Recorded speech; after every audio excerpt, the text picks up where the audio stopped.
The bronze snake that we're talking about is called Nehustan in the Hebrew language. And this word sounds very similar to three other Hebrew words: the word snake, the word bronze, and the word unclean thing. All three of these point to the work of Jesus Christ. The first one is the snake. Just as the snake was lifted up in the wilderness, so was Christ lifted up on the cross. The second word that sounds like Nehustan is the word bronze. Bronze speaks of judgment.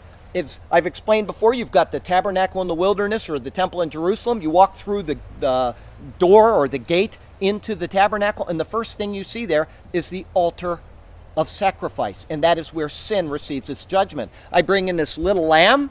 I say, this lamb is innocent, it's done nothing wrong, and I'm taking my sins and I'm transferring it to this lamb. And then the priest comes and he cuts this poor thing's throat, and they pour out its blood, and they burn the lamb on the altar. This speaks of judgment. And this is just like Jesus' sacrifice on the cross as our final judgment from sin. He was sinless and we were sinful. We transfer our sin to him.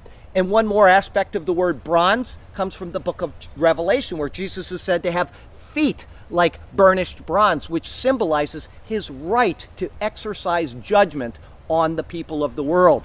And there's one more thing that sounds like Nehustan, and that is the Hebrew word for unclean thing. In 2 Corinthians 5:21, it says this: "For he made him who knew no sin to be sin for us, that we might become the righteousness of God in him."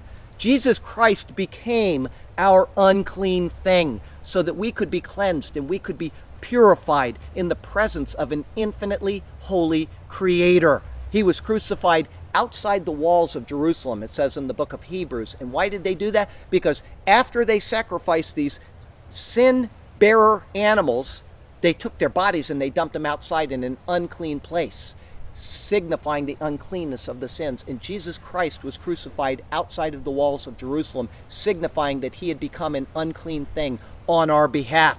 As you can see, everything eventually points to Jesus Christ and what he did for us. Even an obscure passage about a bronze snake from the Old Testament, and even Genesis 3:14 and 15, and the curse upon the serpent. Our second